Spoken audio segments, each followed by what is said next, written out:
La economía chilena ha crecido un 3,1%, esto en el primer trimestre del 2025, superando de esta manera todas las expectativas de los especialistas sobre esta materia. Queremos hablar de este tema, de qué está impulsando este crecimiento de la economía, del momento económico del país, de cómo se condicen estos números con el desempleo, por ejemplo, y también, ¿por qué no?, de la contingencia con los programas de los candidatos presidenciales.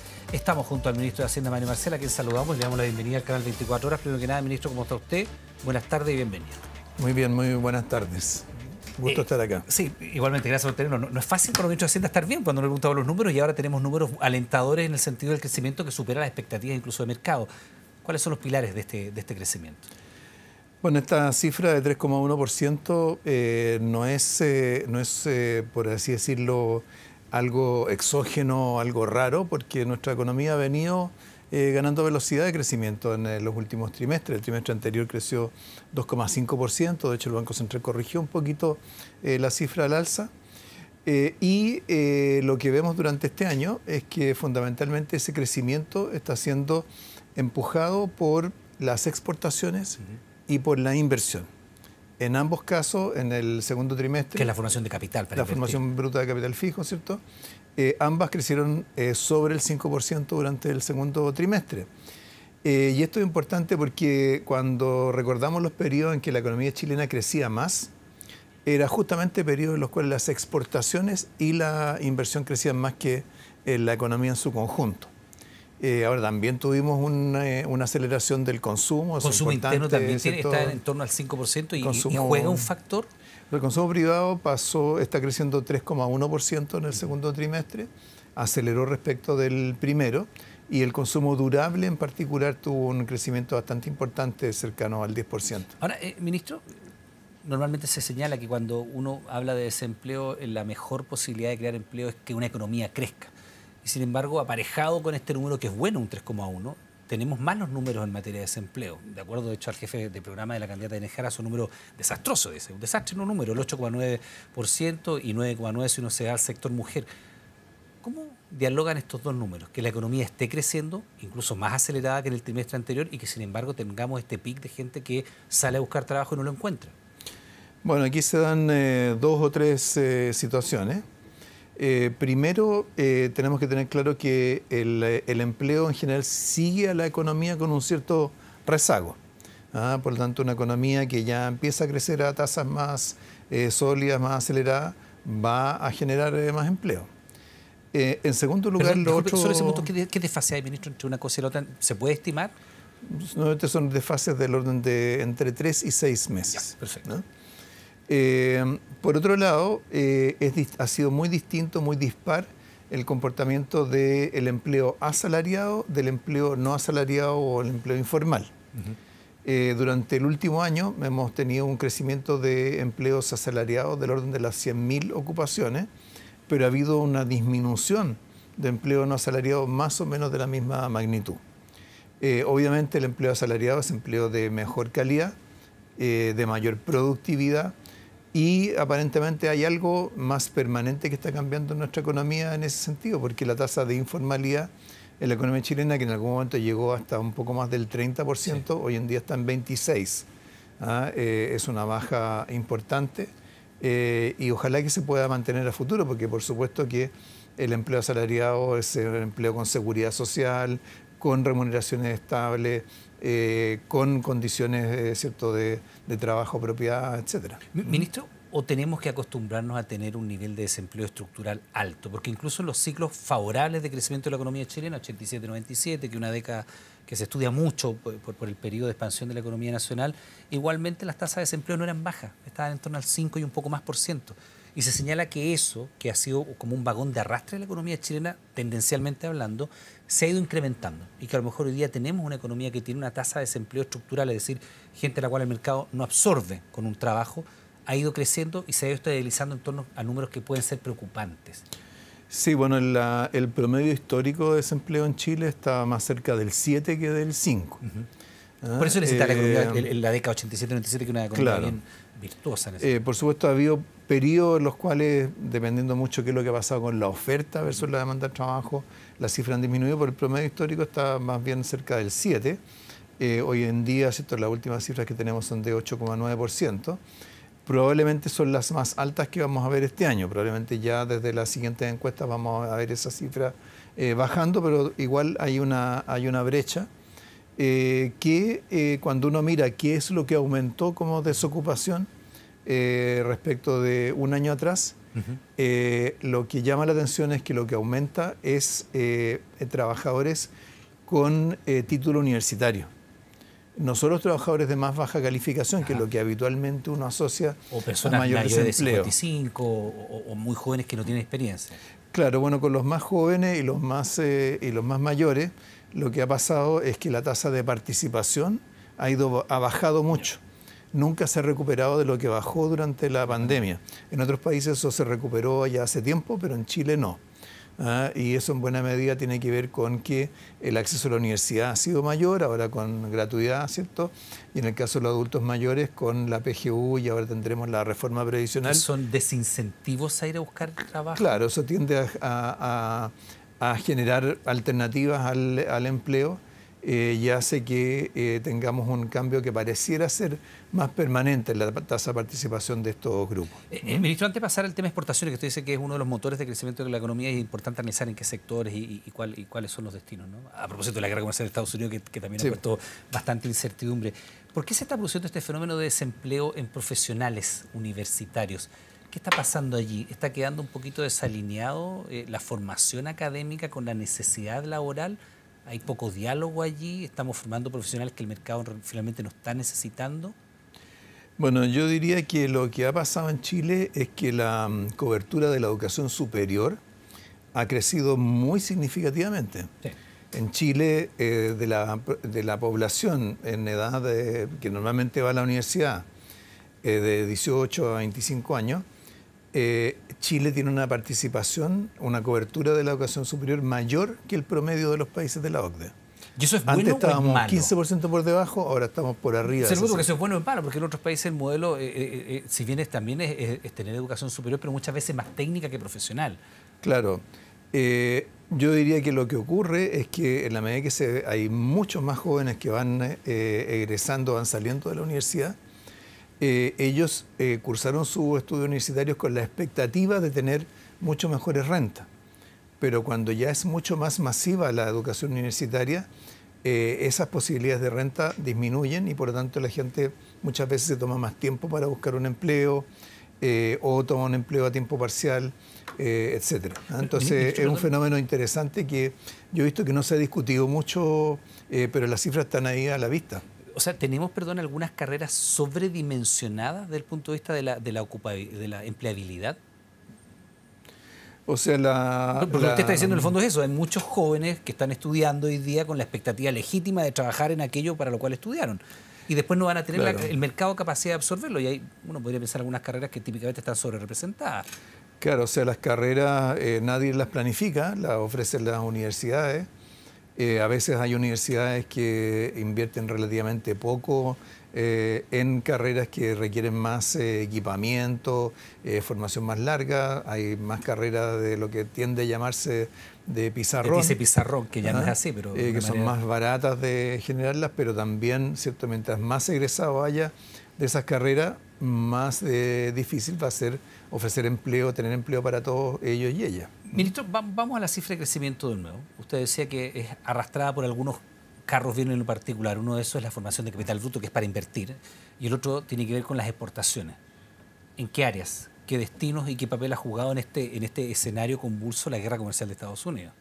Sí, bueno, hemos tenido un buen desempeño de las exportaciones mineras, de cobre, también de litio. En el caso del cobre, como sabemos, ¿cierto? Durante toda esta primera mitad del año hubo agentes que buscaron acumular stocks en Estados Unidos, previendo la posibilidad de que hubiera un aumento, se aplicara una sobretasa arancelaria, cosa que afortunadamente no ocurrió. ¿Y eso generó sobrestock de cobre, no? Eso generó mayor stock de cobre en Estados Unidos. Eso se va a ir poco a poco absorbiendo porque en el mundo hay déficit de cobre, así que no tenemos que asustarnos tanto de cuando ocurre este tipo de fenómenos. Y por otro lado, este fue un muy buen año para las exportaciones agrícolas. Destacó, ¿cierto? Todos vimos, ¿cierto?, el caso de la de las cerezas, pero en general las exportaciones agrícolas de frutas fueron muy positivas durante este año, se reflejaron en los primeros meses del 2025 y eso va generando a su vez también un mayor arrastre en general de la actividad. Ministro, sin embargo, igualmente había algún nivel de incertidumbre a propósito de los aranceles de Estados Unidos y el efecto que esto podía generar más bien a largos plazos, porque efectivamente podrían perder competitividad algunos productos chilenos, dependiendo del rango arancelario en que queda. ¿El efecto de eso se neteó al dejar el cobre básicamente fuera de arancel y pasa a tener una incidencia menor? Claro, si nosotros calculamos el arancel promedio que se aplica a los productos de Chile que entran a Estados Unidos, Chile está entre los 10 países con más bajo arancel promedio para Estados Unidos en estos momentos, porque el cobre está con 0, la madera y minerales críticos también están con 0, porque en esos casos todavía están en proceso de estas investigaciones especiales que encargó el presidente Trump. Y tenemos el 10% del resto de nuestras exportaciones. Que están grabadas con ese 10%. Que por el momento están grabadas con ese 10%, pero nosotros hemos estado en todo un proceso de diálogo con Estados Unidos, con el representante de Comercio de Estados Unidos, la Cancillería, particularmente la Subsecretaría de Relaciones Económicas Internacionales, estaba encabezando esas negociaciones y nuestra expectativa es que podamos bajar algo de ese 10% todavía. Así que podríamos quedar bastante al final en términos de aranceles promedio y por lo tanto más competitivos para entrar al mercado de Estados Unidos. Permítanos a ver si podemos despejar con usted una interrogante que le hemos planteado a otras autoridades y no hemos tenido una respuesta tan categórica al respecto, porque finalmente nosotros tenemos un tratado de libre comercio con Estados Unidos que fue aprobado por los congresos de ambos países, que tiene una categoría superior dentro del esquema legislativo de un país. Evidentemente está la Constitución, los tratados internacionales y luego las legislaciones de cada país y luego los decretos de los presidentes. Y sin embargo, esta guerra arancelaria se ha dado por decreto, que tiene un estatus jurídico inferior que una ley y que tiene un estatus jurídico inferior que un tratado internacional. ¿Y cómo vía decreto el presidente de los Estados Unidos deroga en la práctica un tratado de libre comercio que ha sido ratificado por el Congreso de Estados Unidos, por el Congreso de Chile, que ha sido discutido y que tiene ese estatus jurídico superior? ¿No se puede impugnar jurídicamente eso? Por decreto usted no puede anular un tratado. No sé si se entiende así, claro. Sí, no, por supuesto. Lo que ocurre es que, bueno, en Estados Unidos, en primer lugar, ¿cierto? Nuestro TLC fue aprobado por el Congreso de Estados Unidos, así como fue aprobado por el Congreso chileno. Ahora, en Estados Unidos hay legislación, alguna bastante antigua, de muchos años atrás, que le otorga al presidente algunas facultades extraordinarias para aplicar aranceles en ciertas circunstancias. En estos momentos hay básicamente dos tipos de legislación a la cual se está recurriendo. Una que tiene que ver con lo que se ha llamado emergencia económica, otro que está más ligado a los temas de seguridad nacional. Eso no significa que el presidente de Estados Unidos tenga la posibilidad de aplicar permanentemente esas sobretasas arancelarias. Eventualmente debería ir al Congreso. Pero en Estados Unidos, ¿cierto? En estos momentos, con la composición del Congreso, con la composición de la Suprema Corte, cuánta urgencia puede tener esa ratificación en el Congreso, cómo tratan, ¿cierto? Los tribunales las impugnaciones, este tipo de cosas, es bastante incierto, desgraciadamente. Se lo pregunto porque en nuestro país ha sido objeto de discusión si un candidato puede anunciar que va a gobernar prescindiendo un poco del Congreso. No ha dicho que va a gobernar por decreto CAS, pero digamos, instala la discusión. Y finalmente nuestro país podría impugnar en tribunal internacional el hecho de que un presidente, aunque sea de Estados Unidos, que es nuestro segundo socio comercial, esté en la práctica derogando vía decreto un tratado de libre comercio que tiene un estatus jurídico superior. ¿Eso no se ha evaluado? ¿O es ponerse demasiado en el radar de la guerra comercial con Estados Unidos? O sea, son temas que han estado, digamos, a la vista para todos los socios o contrapartes comerciales de Estados Unidos. No se descarta entonces. Pero en general lo que se ha visto es que ese camino es mucho más incierto y probablemente mucho más lento que lo que podemos lograr por la vía de la negociación, que es lo que hemos estado haciendo. Y como comentaba, hoy en día estamos con un arancel promedio muy bajo y probablemente todavía podemos bajarlo un poco más.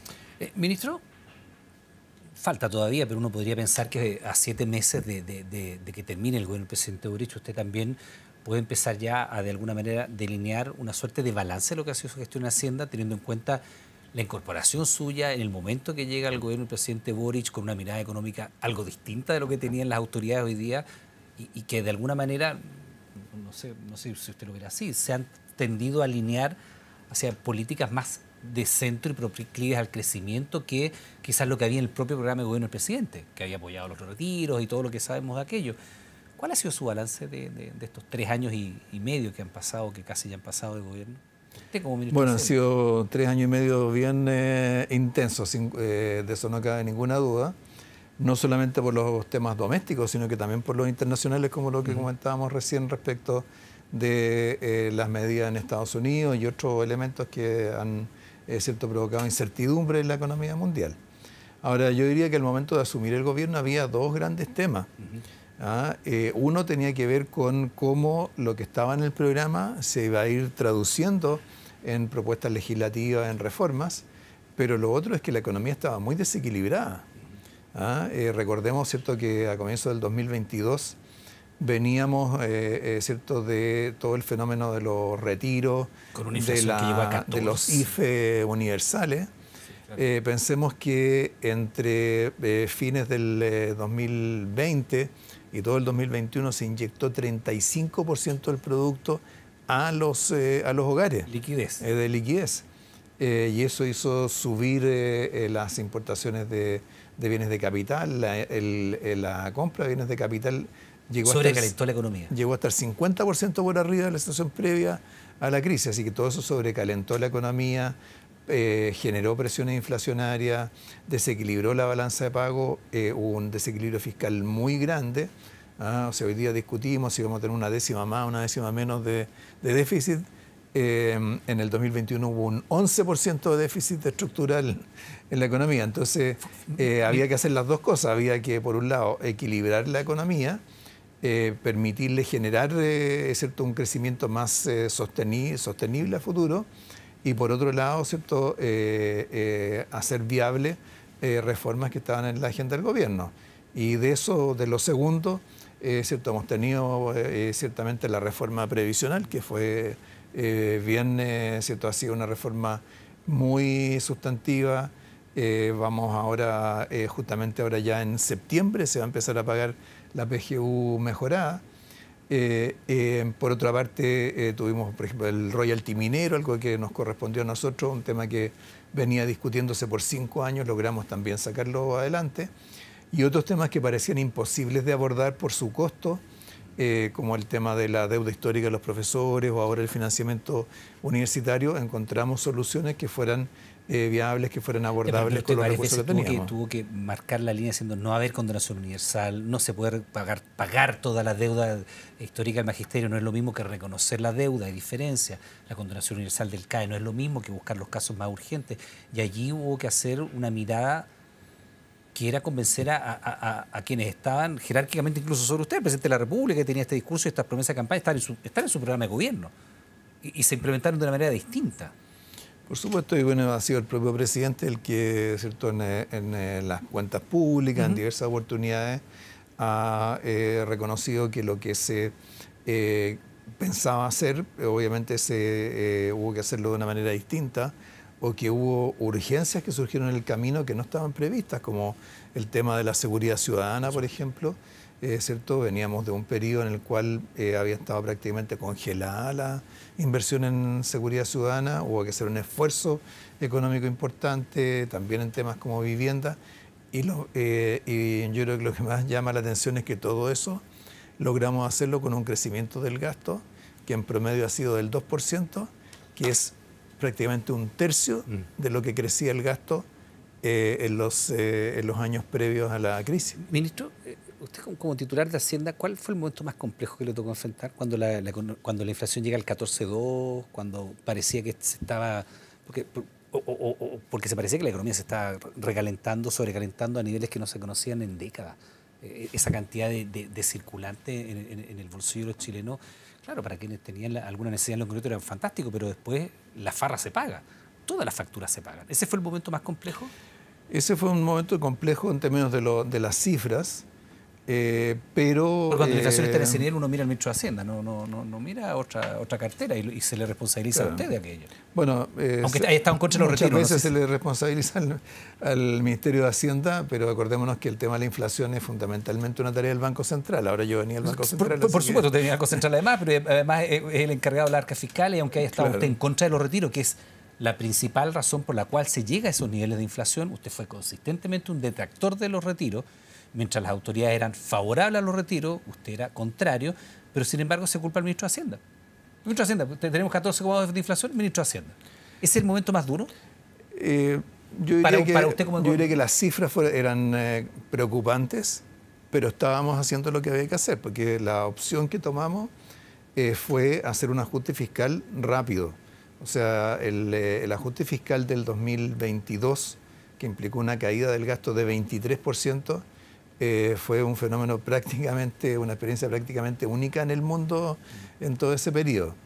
Pero valió la pena hacerlo porque a partir de ahí ya la economía empezó a balancearse ya hacia digamos, el tercer trimestre del 2023, por ahí ya la economía ya estaba equilibrándose y recuperando sus balances y después ya 2024, 2025 ya estamos creciendo. Entonces, ya estamos creciendo el año pasado 2,6%, este año todavía tenemos la proyección de 2,5%.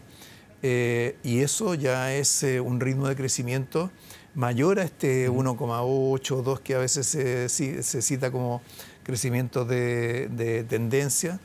Es más que lo que crecimos en promedio entre el 2012 y el 2018. ¿Cuál va a ser el promedio de crecimiento de los 4 años de gobierno del presidente Boric? Va a ser un poco más del 2, porque, 2%. Claro, porque combina cifras cercanas al 2,5 el 2022, claro, 2024 y 2025, pero el 2023 fue el año en que se notó el ajuste. Igual crecimos un poquitito, pero fue solamente 0,2%. Ministro, ¿usted sigue hasta el final con el presidente Boric o ha evaluado o le han pedido sumarse al comando de Janet Jara?